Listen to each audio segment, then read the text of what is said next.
कि हमारा जैसा छोटा व्यक्ति जनेश्वर जी पर भी बोल सकता है। मैं तो यहाँ सच पूछिए तो आप लोगों को सुनने के लिए आता हूँ, और उनके जन्मदिन पर जब हम लोग इकट्ठे होते थे या बराबर जाते थे तो आप लोग गवाह हैं कि आप ही लोग भेजते थे मिलने के लिए, और कभी कभी मुलायम सिंह जी भी आते थे वहाँ पर और हम लोग उठने का प्रयास करते थे तो कहते थे कि बैठे रहो।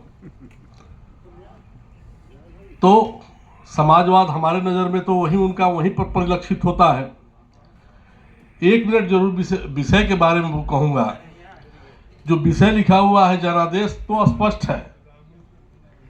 अहंकार में तीन गए, धन वैभव और वंश, नहीं मानो तो देख लो रावण कौरव कंस। तो अहंकार के बाद जब शुरू होता है, अहंकार से जो सत्ता प्राप्त होती है, इसके बाद अपने विरोधियों को नीचा दिखाने, प्रताड़ित करने और बहुत सारी चीज़ों को जब वो आगे बढ़ते हैं उस लक्ष्य पर, तो महाभारत शुरू होता है।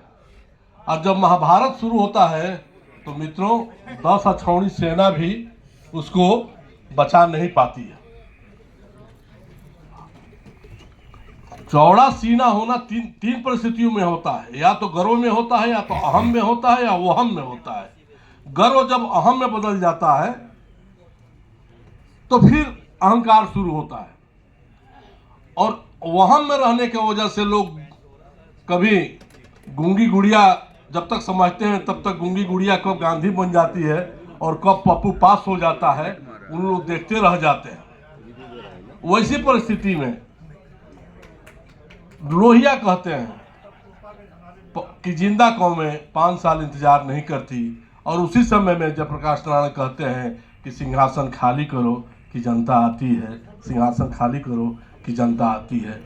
और जनेश्वर मिश्र के बारे में ज़्यादा ना कहते हुए इतना जरूर कहूँगा कि हम लोग उनके साथ जितने सालों तक जुड़े रहे उतने सालों तक हम लोगों को ये नहीं लगा कि हम इतने बड़े महान व्यक्तित्व के साथ हम लोग उठ रहे हैं, बैठ रहे हैं। जब भी हम लोग खाने के लिए जाते थे, वहाँ पर बैठते थे तो कहते थे कि मिठाई लाओ, इन सबों को मिठाई खिलाओ। हम कभी कभी मजाक में कहते थे कि बाबा 2 मिठाई। एक बार मैंने क्या कह दिया कि मैं जब भी जाता था तो कहता कि बाबू साहब को 2 मिठाई खिलाओ यार। तो ऐसे व्यक्तित्वों के सामने उनका बात सुनने के लिए और उनकी बात कहने के लिए हम लोग यहाँ पर इकट्ठे होते हैं और उनको स्मरण करते हैं। और सबसे बड़ा धन्यवाद का पात्र राजीव राय जी को दिया जरूर जाना चाहिए, जो कि उन्होंने इस कार्यक्रम को अभी तक जारी रखा। और सबसे बड़ा धन्यवाद आप लोगों को भी मित्र, कि अगर आप लोग नहीं होते तो हमारे जैसे लोग अभी तक नहीं जुड़े होते। नहीं तो देखा ये गया है कि जब व्यक्ति बिखरता है तो उसके साथ रहने वाले तितर बितर हो जाते हैं, लेकिन आप लोग तितर बितर ही नहीं हुए, आप लोग एकत्रित रहे और हम लोगों को भी एकत्रित करते रहे। यहाँ तक कि जितने मित्र हम लोग के हैं यहाँ पर मिल जाते हैं पुराने। और ये समाजवाद को मैं नमस्कार करता हूँ, और समाजवाद की परिभाषा आज यहाँ से और कुछ सुनने को मुझे मिलेगी इस विश्वास के साथ। नमस्कार, जय।